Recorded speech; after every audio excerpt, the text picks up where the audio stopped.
ആ ടൈപ്പ് ഒന്ന് എടുത്തേ.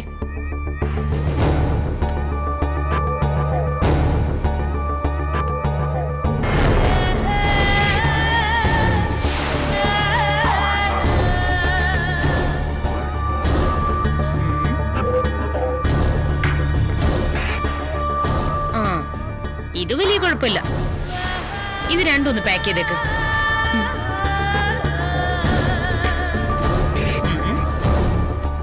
എങ്ങനെയുണ്ട് മോളെ? ഇവിടുത്തെ ചില്ലറ കൊണ്ട് കഞ്ഞി കുടിച്ച് പോവാൻ പറ്റുന്നുണ്ടോ നിനക്ക് നിന്റെ ചേച്ചിക്കും? മാഡത്തിന് ഇനി എന്തെങ്കിലും ഐറ്റംസ് വേണമെങ്കിൽ നോക്കാം.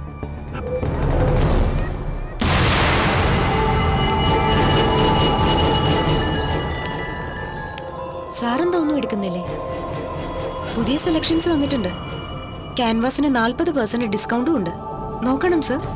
അല്ല മോളെ, ഞാനിതൊന്നും. ഗൗരി,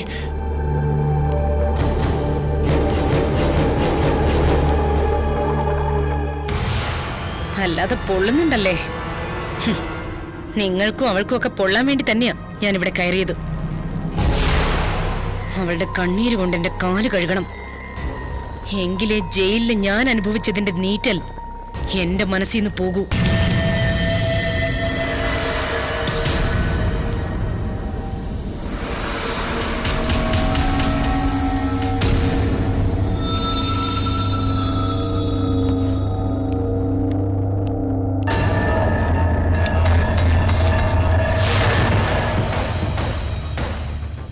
ആ കുട്ടി പുതിയതാണല്ലേ?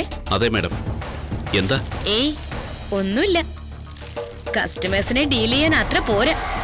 ആ കുഴപ്പമില്ല, പതുക്കെ ശീലിച്ചോളും. ദാ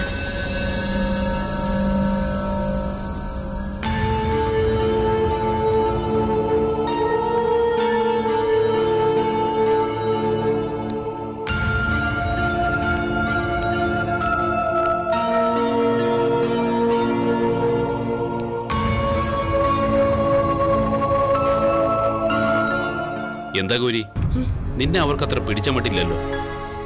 സോറി സർ, എന്റെ ഭാഗത്തുനിന്ന് എന്തെങ്കിലും തെറ്റുണ്ടെങ്കിൽ. ആ വീട്ടുകളാ സർ. ഞാൻ വേറൊരു കാര്യം ചോദിക്കാനാ വന്നത്. വൈകിട്ട് എനിക്കൊന്ന് നേരത്തെ പോണമായിരുന്നു. അത് കൊള്ളാം. വന്നിട്ട് 2 ദിവസം തികയുന്നതിന് മുമ്പ് ഇങ്ങനെ നേരത്തെ പോണെന്നൊക്കെ പറഞ്ഞ. സർ, അത് അത്രയ്ക്ക് അത്യാവശ്യമായതുകൊണ്ടാണ്. എന്റെ ചേച്ചി ഒന്ന് ഡോക്ടറെ കാണിക്കണമായിരുന്നു. ആ സമയം ഞാൻ നാളെ ഡ്യൂട്ടിയിൽ അഡ്ജസ്റ്റ് ചെയ്തോളാം. ശരി ശരി, എപ്പോഴും ഇത് പറ്റില്ല കേട്ടോ. അറിയാം സർ.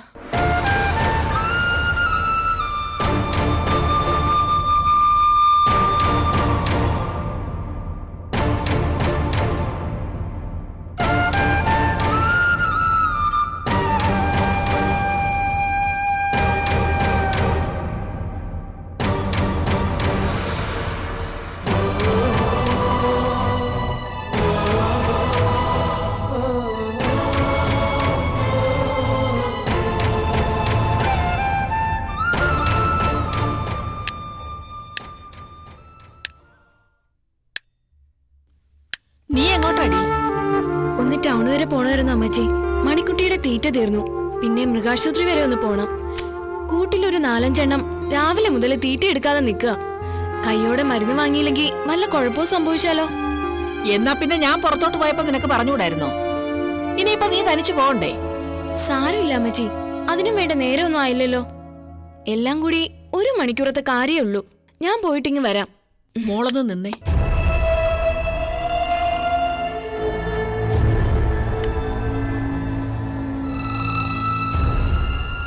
ആ ആലോചന വേണ്ടെന്ന് വെച്ചതിൽ നിനക്ക് വിഷമമുണ്ടോ?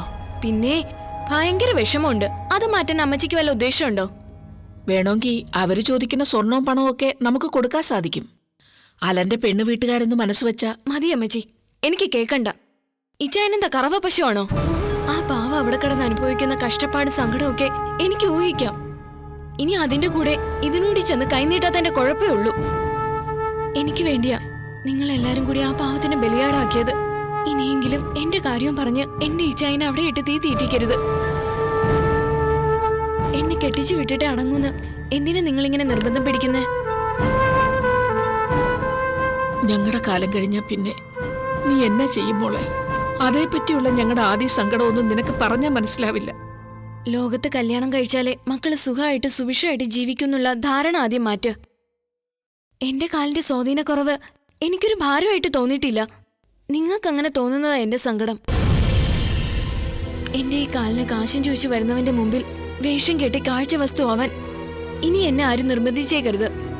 അങ്ങനെ ഒരു യോഗം ഉണ്ടേ എന്നെ സ്നേഹിക്കുന്ന ഒരാളെ എവിടെന്നെങ്കിലും കർത്താവ് എനിക്ക് കാണിച്ചു തരും.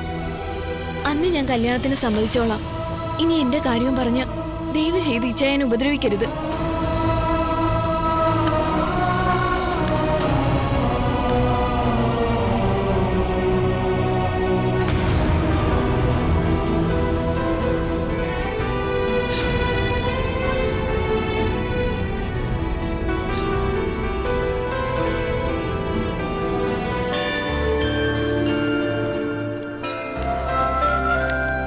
ഡോക്ടറിന്റെ വഴക്ക് പറഞ്ഞതൊക്കെ കേട്ടല്ലോ. ഇനി തരുന്നതൊക്കെ കഴിക്കാതിരുന്നാലുണ്ടല്ലോ, ചേച്ചിയാന്നും നോക്കില്ല നല്ല അടി വെച്ച് തരും ഞാൻ. അയ്യടാ, വഴക്ക് പറയുമ്പോ ചിരിച്ചു മയക്കല്ല. അയ്യോ സോറി. ഏയ് സാരമില്ല.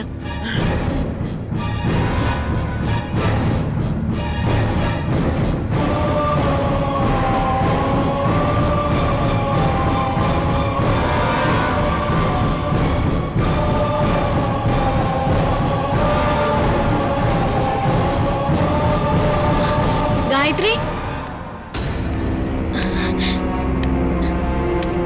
ഗായത്രി അല്ലേ? അതെ, ചേച്ചി എങ്ങനെ അറിയാം? അത് പിന്നെ ഗായത്രി എന്റെ കൂടെ പഠിച്ചതാ മേരിമാതാ കോളേജില്. ഞാൻ അനിത. ഗായത്രി, ചേച്ചിക്ക് മനസ്സിന് നല്ല സുഖമില്ല. പ്രഗ്നന്റ് അല്ലേ?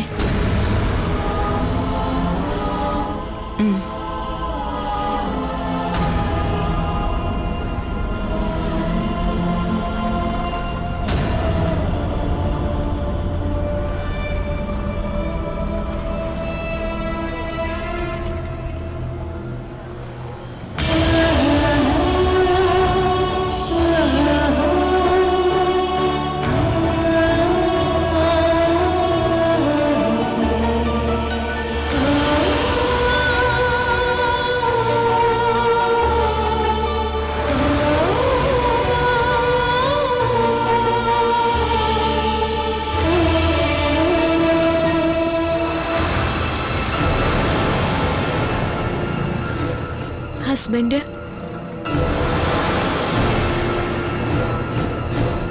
എന്താ ആള് സ്ഥലത്തില്ലേ? ഇല്ല, മരിച്ചുപോയി.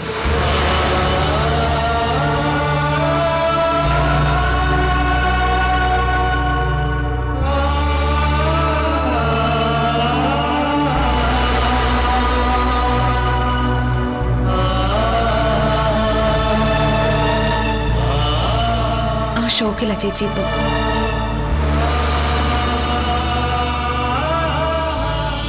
പോട്ടെ, വാ.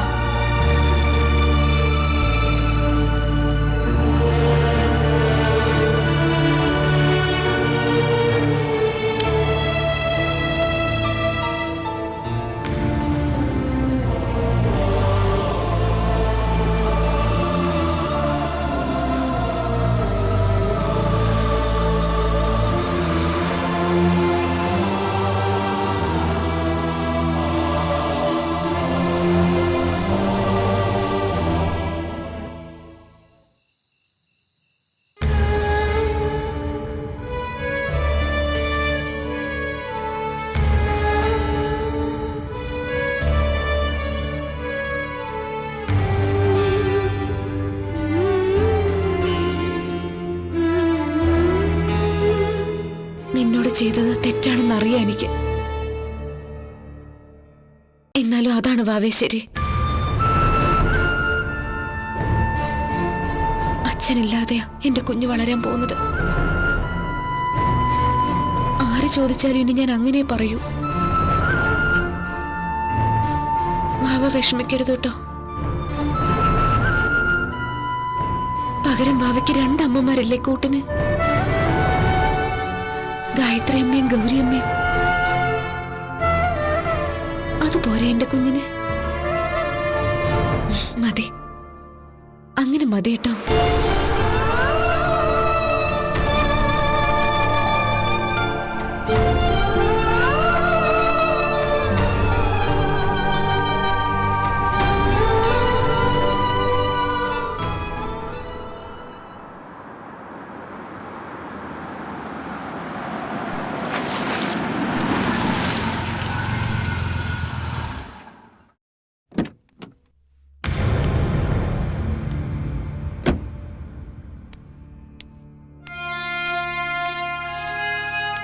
എന്നതാടാ മോനെ രാവിലെ തന്നെ? എൻ്റെ കുറച്ച് ബുക്സ് ഇവിടെ ഇരിപ്പുണ്ട്, അതെടുക്കാൻ വേണ്ടി വന്നതാ. ഓ, എന്നാ പറ്റി? അവൻ വലിയ ഗൗരവത്തിലാണല്ലോ. ഇനി അവിടെ പ്രശ്നങ്ങൾ തുടങ്ങിയോ? എന്നതാ ഏതാന്നൊക്കെ ആർക്കറിയാൻ വേണ്ടി. അവനോട് കുത്തിയും കുഴിഞ്ഞും ഒക്കെ ചോദിക്കുന്നെങ്ങനാ? നമ്മളെല്ലാരും കൂടെ എടുത്ത് തലയൊച്ചു കൊടുത്ത് കുരിശല്ലേ, ചുമക്കുന്നവനല്ലേ അതിന്റെ പാടറിയൂ.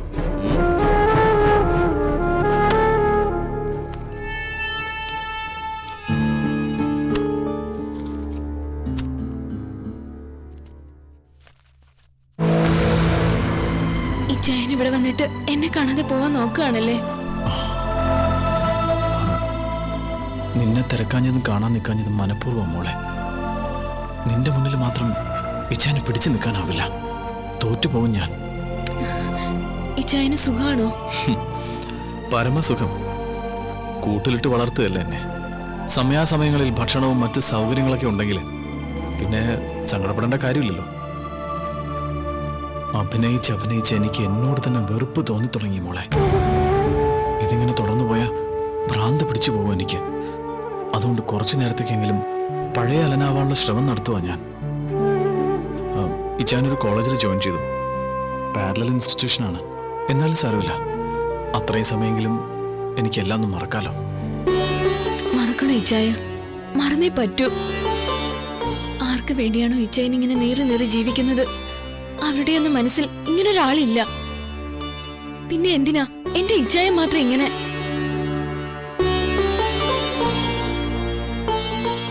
ഞാൻ ഇന്നലെ ഗായത്രി ചേച്ചിയും ഗൗരിയും കണ്ടായിരുന്നു. ഞാൻ ആരാണെന്നൊന്നും അവർക്ക് മനസ്സിലായില്ല. ഗായത്രിയുടെ കൂടെ പഠിച്ചതെന്നാ ഞാൻ പറഞ്ഞ. ആ കുഞ്ഞിന്റെ അച്ഛൻ മരിച്ചുപോയിന്നാ ഗൗരി എന്നോട് പറഞ്ഞത്.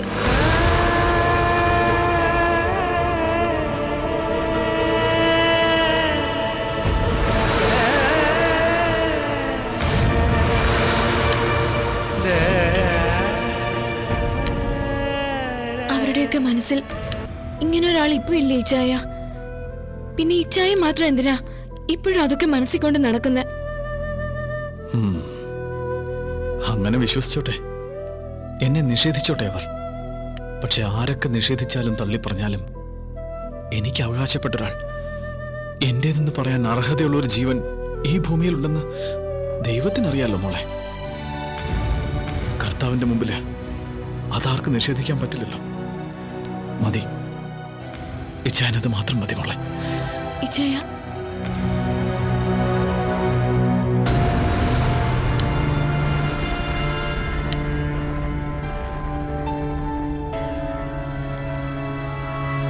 ഞാൻ ഇറങ്ങാ. എന്നതാടാ അങ്ങനെ ഒരു പോക്ക്? ഞങ്ങൾ നിന്റെ അപ്പച്ചനും അമ്മച്ചും അല്ലയോ? ഞങ്ങളോട് ഒരു 2 വാക്ക് മിണ്ടിയും പറഞ്ഞിട്ട് പോയ നിനക്ക് എന്നതാ കുഴപ്പം? അതോ അങ്ങനൊന്നും വേണ്ടാന്ന് നിന്റെ കെട്ടിയോള് പറഞ്ഞോ? ഞാൻ എന്ത് മിണ്ടാനാ അമ്മച്ചി? പിന്നെ അപ്പനും അമ്മച്ചിയാണെന്ന് 2 പേർക്കും ഇപ്പോഴെങ്കിലും ഓർമ്മ വന്നല്ലോ. കാലിച്ചന്തയിൽ വില പറഞ്ഞുറപ്പിച്ച പോലെ എന്നെ വിറ്റ് കളഞ്ഞപ്പോ കണ്ടില്ലല്ലോ ഈ ബന്ധോ സ്നേഹമൊന്നും.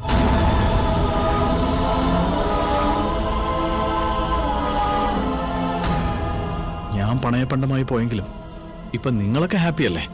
മതി. അപ്പച്ചനും അമ്മച്ചിക്കും വേണ്ടി അത്രയൊരു ഉപകാരം ചെയ്യാൻ എനിക്ക് കഴിഞ്ഞല്ലോ, അതുപോലെ.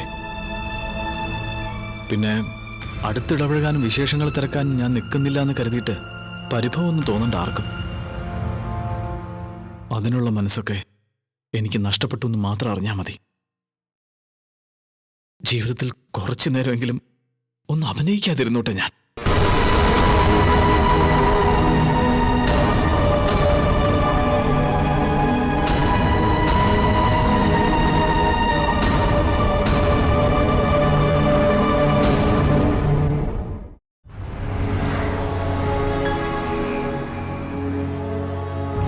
And now we move on to another important segment, that is maintenance of organizational culture.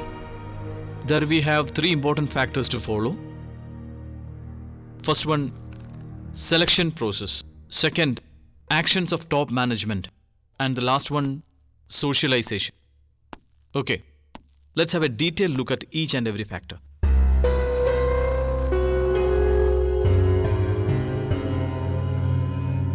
Selection process.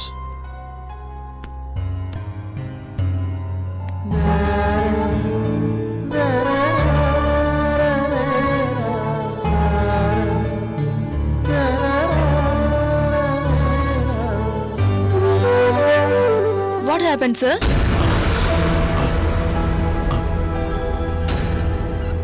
Sir, any problem? No, nothing. Sorry. എന്താ സർ? ഏയ് ഒന്നുമില്ല. Sorry. We will continue tomorrow. Okay?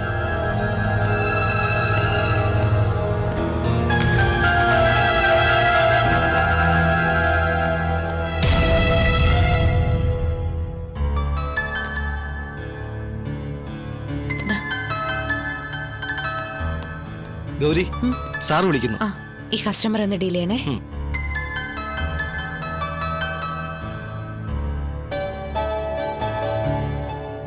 Sir, എന്തിനാ വിളിച്ചത്? ഞാനിപ്പോ എന്ത് പറയാനാ കുട്ടി? ഇങ്ങനൊരു സ്ഥാപനം നടത്തിക്കൊണ്ടു പോണേല് ഒരുപാട് പേരുടെ ഇഷ്ടവും താല്പര്യവും നോക്കണ്ടേ? സർ, എന്തേലും പ്രശ്നം? നാളെ മുതല് ഗൗരി ജോലിക്ക് വരണ്ട. അല്ല, ഇതിന്റെ പേരിൽ എന്നോട് ഗൗരിക്കൊന്നും തോന്നരുത്. നിന്നെ ഇവിടെ ജോലിക്ക് നിർത്തുകയാണെങ്കിൽ 1 മാസത്തിനകം ഈ കട ഒഴിഞ്ഞു കൊടുക്കണമെന്നാ ആ ബെന്നിച്ചൻ പറഞ്ഞത്. എനിക്കൊന്നും ചെയ്യാൻ പറ്റില്ല മോളെ. ഞാൻ വാടകക്കാരനല്ലേ. അവര് പറയുമ്പോ അതനുസരിക്കാനല്ലേ എനിക്ക് പറ്റൂ. ഞാൻ എന്ത് ചെയ്യാനാ മോളെ? ആ, ദാ 1 മാസത്തെ ശമ്പളം തികച്ചുകൊണ്ട് കണക്കൊന്നും നോക്കണ്ട, ഇത് വെച്ചോ. വേണ്ട സർ, ചെയ്യാത്ത ജോലിയുടെ കൂലി എനിക്ക് ആവശ്യമില്ല. സാരല്ല, സാറിന്റെ അവസ്ഥ എനിക്ക് മനസ്സിലാവും. എനിക്ക് വിഷമമൊന്നുമില്ല. നന്ദിയുണ്ട് സർ. കുറച്ച് ദിവസമെങ്കിലും എനിക്കിവിടെ ജോലി ചെയ്യാൻ പറ്റിയല്ലോ.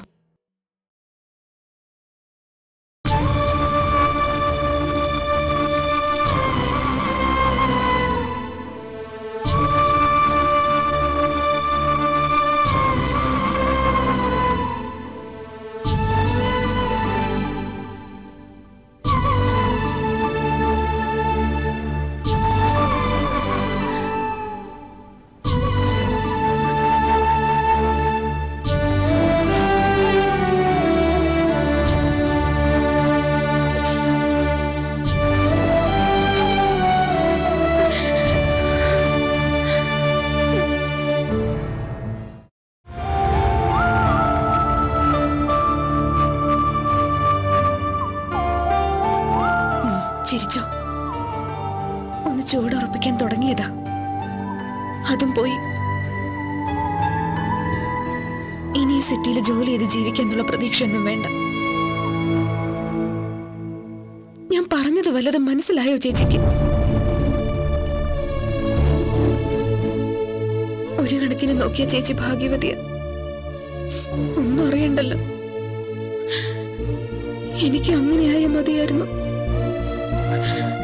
ഒന്നും അറിയാതെ എവിടെയെങ്കിലും എങ്ങനെയെങ്കിലും ഒന്ന് ജീവിക്കായിരുന്നു.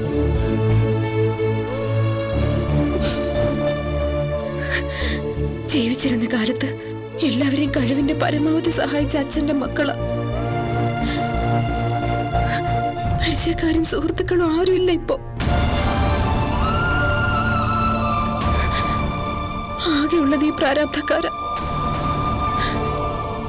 അവരെ അധികം ബുദ്ധിമുട്ടിക്കാതെ ഒരു ജോലി നേടാൻ പോലും സമ്മതിക്കുന്നില്ലല്ലോ ചേച്ചി.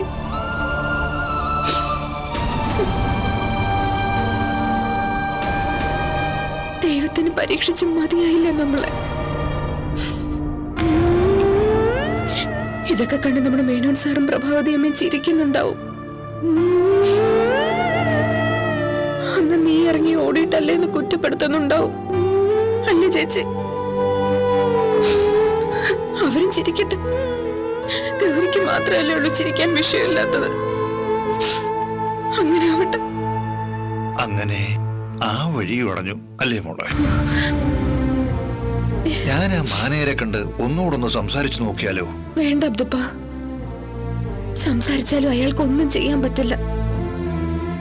അയാൾക്കെന്നല്ല, നമ്മളെ സഹായിക്കാൻ മനസ്സുള്ളവർക്ക് പോലും അതിന് കഴിയാത്ത വിധം മുടക്കുന്നുണ്ട് അയാള്. സാരല്ല അബ്ദുപ്പ, അങ്ങനെ തോറ്റു കൊടുക്കാനൊന്നും ഞാൻ തീരുമാനിച്ചിട്ടില്ല. ഒരു വഴി അടയുമ്പോ വേറൊന്ന് തെളിയുമെന്നല്ലേ? നമുക്ക് നോക്കാം.